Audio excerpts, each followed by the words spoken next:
Le grand débat national passe par la case banlieue aujourd'hui pour Emmanuel Macron. Le chef de l'État va participer à une 5e séance d'échange, cette fois à Évry-Courcouronnes, dans l'Essonne, réunion en présence de 300 élus, de représentants associatifs des quartiers prioritaires de la politique de la ville, des associations qui sont clairement sceptiques quelques mois après ce qu'elles considèrent comme l'enterrement du rapport Borloo, ce rapport sur les banlieues qui a été présenté au mois de mai dernier, Jérôme Jadot. De longs mois de concertation et trop peu de réalisation. Jean-Philippe Assensi, président de l'association Bleu-Blanc-Zèbre, a été déçu par la réponse de l'Élysée au rapport Borloo. Il ne donnera pas suite à l'invitation reçue pour ce soir. On n'y va pas parce que les choses sont déjà faites. À quoi bon refaire un grand débat? On n'a pas été suffisamment entendu, on n'a pas été au bout de ce grand débat national sur les quartiers. Alors, un nouveau débat ce soir, cela laisse dubitatif Aboubacar Sakanoko, C'est un bel acte de communication. travailleur social et militant associatif à Grigny. Nous, en fait, on est gilets jaunes depuis 40 ans. C'est-à-dire que cette situation de précarité qui offusque une bonne partie de la population française, nous, dans les quartiers, on vit ça depuis 40 ans. Fin de mois difficile, manque de mixité sociale et accès restreint à l'emploi. C'est sur ce point qu'Aïssata Cissé de l'association Génération 2 à Évry alertera le président. Nous avons des difficultés par rapport au stage et l'alternance parce qu'on n'a pas assez d'entreprises dans nos quartiers. Et ça casse le dynamisme des jeunes qui n'arrivent même pas à valider leur cursus scolaire. Enthousiastes ou non à l'idée de débattre avec le président, les associations de banlieue espèrent surtout que leurs quartiers ne seront pas oubliés au moment de tirer les conclusions du grand débat. Reportage de Jérôme Jadot. Nous sommes avec Hassan Ben Mbarek. Bonjour. Oui, bonjour monsieur. Vous présidez le collectif Banlieue Respect et vous organisez des débats aussi dans le cadre de la grande consultation nationale. Je crois qu'il y en a eu un la semaine dernière, d'autres cette semaine. Vous allez nous dire ce qui, vous allez nous dire ce qui en ressort dans une seconde.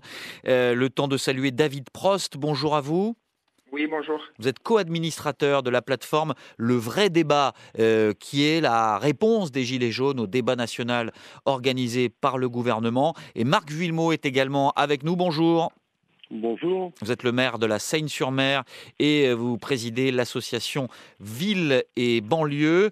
Alors, le grand débat sur les banlieues, beaucoup de gens disent qu'il a déjà eu lieu autour de Jean-Louis Borloo, mais qu'Emmanuel Macron a rejeté effectivement toutes les propositions. Quel est votre avis là-dessus, Hassan Ben Mbarek ?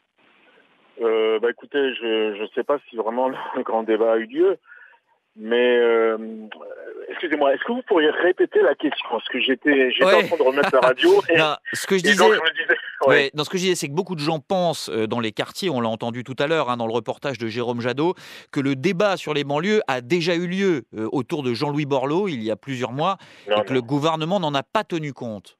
Alors le débat n'a pas eu lieu autour de M. Jean-Louis Borloo. Bon, si vous voulez, pour faire court un peu, le collectif Banlieue Respect a été créé en 2005. Il y avait à l'époque une trentaine d'associations. Donc à l'époque, on avait été appelé par le Premier ministre de l'époque, qui était M. de Villepin, à réfléchir au lendemain des émeutes urbaines sur tous les dispositifs, tout ce qu'il y avait lieu de faire dans les quartiers. Bon, moi, le plan de M. Borloo, je suis fortement critique sur le plan de M. Borloo parce qu'il a fait la part belle à tout ce qui relève de la rénovation urbaine. Mais toutes les structures associatives de terrain, elles, pour beaucoup, les nôtres à l'époque, n'ont pas été, si vous voulez, n'ont pas eu leur demande. On n'a pas eu de retour, de vrai retour, voilà. Donc, je pense que le plan Borloo a fait la part belle aux maires, à tous ceux qui avaient l'expertise pour faire des dossiers, pour essayer d'attirer les capitaux, car il faut quand même pas oublier que le gouvernement à l'époque a fait quand même de grands efforts en direction des banlieues, puisque pour la mise en place du plan national de rénovation urbaine, il y a plus de 30 milliards d'euros qui avaient été donc affectés. Donc moi, je pense que le vrai problème, en tout cas le véritable problème, c'est que toutes ces structures de terrain à l'époque qui permettaient de faire du lien social, qui permettaient de s'occuper des gars et des gens en galère sur le terrain, n'ont pas été soutenues. D'accord, qu'elles étaient un peu négligées. Est-ce que là, vous pensez qu'il y a une séance de rattrapage? Est-ce qu'on peut le dire comme ça? Est-ce que ce grand débat national peut permettre, d'après vous, de remettre en place certaines choses, notamment du côté des associations? Oui, moi je pense, puisque dès le départ, lorsqu'il y a eu l'émergence du mouvement jaune, du mouvement de contestation des Gilets jaunes, dès le départ, nous-mêmes, on a bloqué des ronds-points. On a organisé des manifestations. On a aussi organisé des débats pour montrer au gouvernement notre bonne foi, en disant au fond, si le gouvernement veut faire un débat et que nous, on a des recommandations et des propositions à faire, autant faire ce débat de façon à faire passer nos propositions et nos recommandations. Bon, ça, c'est sur la partie, je dirais, communication. Maintenant, concrètement, une fois arrivé au 15 mars, on verra concrètement si le gouvernement décide de mettre en place les recommandations et les mesures en direction des structures de quartier, j'entends bien. Est-ce qu'il y a beaucoup de gilets jaunes dans les quartiers, puisque vous le disiez à l'instant, là, vous étiez au rond-point? Il n'y en a pas beaucoup, parce que, hormis le collectif Banlieue Respect, qui représente une vingtaine de structures associatives, aucune organisation de banlieue n'a mené des débats dans les quartiers, je veux dire, avec des gens des quartiers, je veux dire, avec des jeunes des quartiers qui sont en galère. Donc, à ma connaissance, on est les seuls à l'avoir fait. Maintenant, j'espère que dans les mois à venir et dans les semaines à venir, que ce mouvement des Gilets jaunes, qui à mon avis ne va pas s'éteindre aujourd'hui, je pense qu'il va continuer sur différentes on va formes. voir ça. On va donner la parole à vos interlocuteurs également, Hassan Mbarek. David Prost, puisqu'on évoquait les consultations, les débats. Alors, les Gilets jaunes ont mis en place la semaine dernière leur propre débat, intitulé Le vrai débat. Ça veut dire que l'autre est un faux débat, c'est ça? C'est pas du tout ça. En fait, si vous voulez, dans l'idée de départ, c'était quand le gouvernement a mis en place le grand débat, on s'est dit que ça pouvait être intéressant qu'enfin, une fois, ils allaient laisser la parole aux citoyens et pouvoir écouter ce que les gens avaient à dire. Et quand on a vu que, en fait, le processus du CNDP qui devait être mis en place au départ dans le grand débat a été retoqué par le gouvernement et ils ont mis en place une formule de questionnaire en choisissant simplement que 4 thèmes définis avec un questionnaire très orienté. On s'est senti encore mis de côté, écarté. Donc nous, notre idée a été de créer le vrai débat en remettant le processus du CNDP, justement en permettant l'ouverture. Alors le CNDP, simplement, c'est donc la commission qui est chargée d'organiser ce grand débat. Oui, c'est ça, le Conseil national des débats publics. Voilà. Ça veut dire donc que vous n'avez pas confiance finalement, alors soit dans l'organisation du grand débat, soit dans la manière dont ces conclusions seront utilisées, David Prost? C'est ça. En fait, aujourd'hui, on a un grand débat qui est organisé sans savoir quelle va être la sortie, la finalité de ça, en ayant quand même des discours très, très différents puisque le président de la République a annoncé que de toute façon, il ne changerait pas de cap. Donc, si vous voulez, nous dans l'idée du vrai débat, c'est de pouvoir ouvrir la parole à toutes les personnes, à tous les citoyens, qu'ils aient une expression libre et qu'ils aient surtout la possibilité de poser leurs propres revendications et enfin dire ce qu'ils ressentent au fond d'eux. D'accord. Alors, un petit mot, Marc Villemot, avant la pause, dans 30 secondes, mais entre ces deux consultations, pensez-vous que les habitants des banlieues, des quartiers soient sensibles à l'une ou à l'autre ?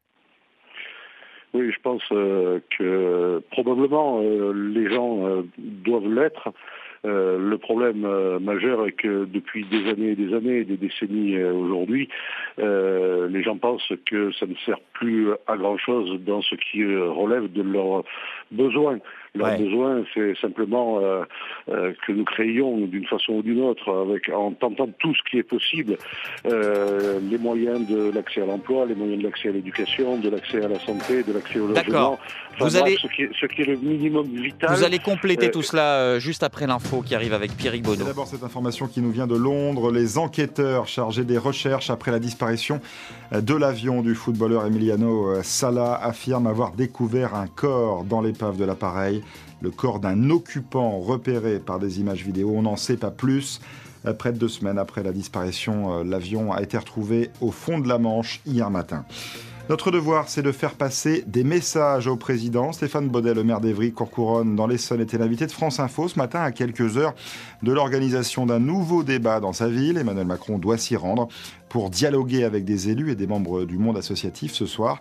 Stéphane Baudet, également président de l'Association des maires d'Île-de-France, espère que le gouvernement finira par comprendre qu'il y a des besoins particuliers.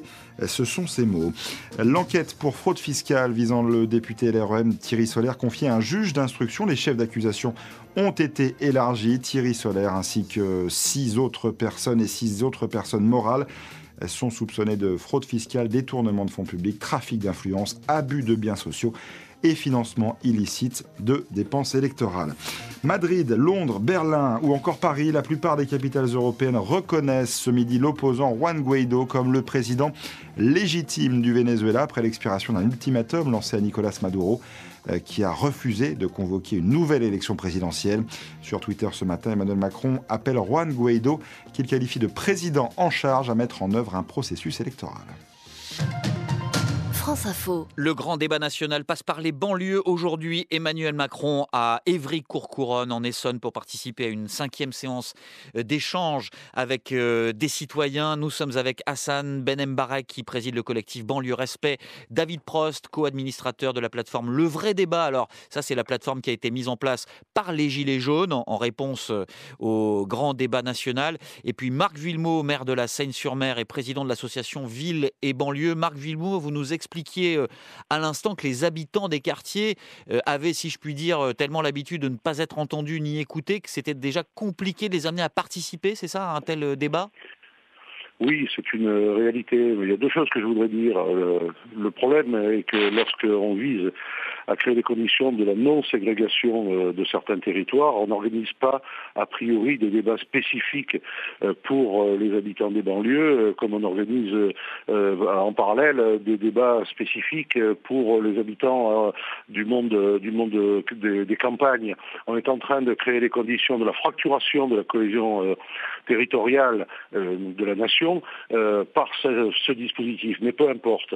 Ah bon, non mais c'est intéressant ce que vous dites. Vous pensez que ce débat divise plus qu'il ne rassemble? Oui, parce que les réalités auxquelles nous sommes confrontés dans nos villes, avec nos quartiers populaires fragilisés par les réalités sociales et économiques d'aujourd'hui, ces difficultés, on les rencontre pour beaucoup de la même façon dans le monde rural. La difficulté en termes d'insertion professionnelle, la difficulté d'égalité, d'aller vers l'égalité en matière d'accès aux services publics, par exemple. Les transports aussi, on en a beaucoup parlé. Ce sont les mêmes manifestations sous des formes évidemment différentes en fonction des territoires, mais qui attestent d'une extrême précarisation de ceux qui sont déjà les plus humbles dans la République. Et il ne faut pas refuser toute situation de débat, au contraire, je ne pense pas. On nous donne la possibilité, à nous qui avons été qualifiés de façon un peu méprisante par le président de la République de mâle blanc, on s'en rappelle au mois de mai dernier, nous les élus qui essayons de porter la parole de ces territoires, on ne peut pas refuser de formuler des propositions, et d'autres le disent également. On a créé les conditions nous-mêmes pendant près d'un an avec ce qui a été appelé l'appel de Grigny, qui a été un appel lancé à la fois par des élus locaux, mais également par des responsables associatifs, mais également par des acteurs du monde économique, mais également par des citoyens eux-mêmes, qui soient membres de conseils citoyens, de conseils de quartier, ou qui soient de simples individus. Nous avons formulé, et pas simplement au travers du rapport Borloo dont on faisait état tout à l'heure, mais également au travers d'un dispositif qui a été impulsé par l'État lui-même, qui s'appelait les cahiers de la co-construction. D'accord, alors vous avez fait beaucoup de propositions, mais c'est pas le débat aujourd'hui. Ce grand débat, qui est en train de dire allô derrière? Est-ce Hassan Mbarek peut-être? C'est moi-même, oui. C'est vous, allez-y, réagissez. Alors concrètement, pour moi qui suis un militant depuis 35 ans sur la question des banlieues, depuis 1982, pour moi il y a deux banlieues. Il y a la banlieue des responsables associatifs et des gens qui sont un peu dans la galère sur le terrain, qui à chaque fois voient y passer différentes consultations, différentes crises, et qui on demande à chaque fois de venir sur des plateaux de télé pour livrer un diagnostic et d'apporter des réponses. Et puis il y a cette deuxième banlieue de gens, d'élus, de gens qui à chaque fois saisissent des fenêtres stratégiques, des opportunités pour toujours venir avec des dossiers de la rénovation urbaine, qui parce qu'ils ont les moyens et les ressources financières de monter des équipes, donc d'avoir une expertise, d'attirer les flux financiers, d'accord, de faire leurs opérations, et à la fin, toujours les gars des banlieues et des quartiers et les représentants des quartiers sur le terrain qui depuis des années luttent contre les discriminations, pour l'emploi, pour les formations, on les oublie. Les moyens ne vont pas où il faut, c'est ça? J'aimerais vous citer un exemple qui est très clair. En 2005, il y avait M. Borloo, M. Villepin autour de la table. On avait commencé à parler de l'ANRU, la création de l'ANRU, de l'Agence nationale de rénovation urbaine, et aussi d'une agence sociale. D'accord ? On avait parlé des délégués du préfet. D'accord ? c'était le début. Donc le gouvernement voulait mettre en place des délégués du préfet. Sur toutes les personnes des associations qui à l'époque bougeaient sur la question des quartiers, aucune n'a été déléguée du préfet. Bon, d'accord. Alors, je comprends tout à fait ce que vous me dites. Attendez. Je voudrais qu'on ne s'égare pas non plus dans ce débat, puisqu'on est quand même autour de cette consultation nationale, d'accord? Donc, ce que je voulais vous demander, Hassan Mbarek, est-ce que vous trouvez qu'il est difficile d'amener les habitants des quartiers, compte tenu de tout ce que vous venez de dire là, de les amener à parler, à participer, tout simplement, à une consultation nationale comme celle-ci? Je dis non, parce que sur ce que M. Macron propose en direction des banlieues, il n'a pas totalement tort sur tout. Il y a des choses qui sont à voir, mais il a raison sur certaines choses lorsqu'il parle de la réforme. Bon. Parce que dans ce pays, il y a une oligarchie, il y a une technostructure qui depuis des années profite sur la problématique des banlieues. Et les gars et les gens qui sont dans les quartiers sont toujours en galère. Oui, on comprend ce que vous dites. On comprend ce que vous dites. Les moyens ne vont pas au bon endroit. C'est ce que vous dites depuis tout à l'heure. David Prost, avec le vrai débat, donc la consultation organisée par les Gilets jaunes, sur les banlieues en l'occurrence, est-ce que vous pensez que votre consultation peut apporter davantage que celle qui est organisée par le gouvernement ?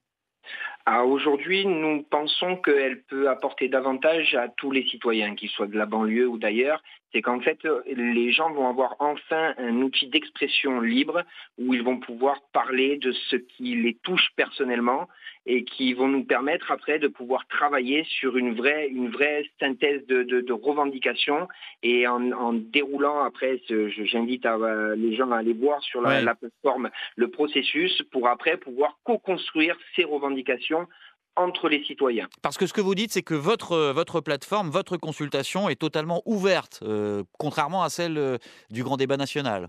Exactement. On est parti sur l'idée de dire que tous les sujets devaient être abordés, c'est-à-dire tous les sujets que les citoyens avaient envie d'aborder. Parce que dans la consultation du grand débat, en fait, c'est fermé sur 4 thèmes bien précis avec le QCM pour pouvoir parler. Et on part du principe que la véritable démocratie ouverte et participative, c'est de laisser l'expression ouverte à tout le monde. Bon, eh bien, peut-être que cela intéressera effectivement les habitants des banlieues et des quartiers. On verra comment se déroule tout à l'heure le débat avec le président de la République. Merci beaucoup à tous les trois, David Prost, Marc Villemot et Hassan Ben Mbarek, invité du 12-14 de France Info.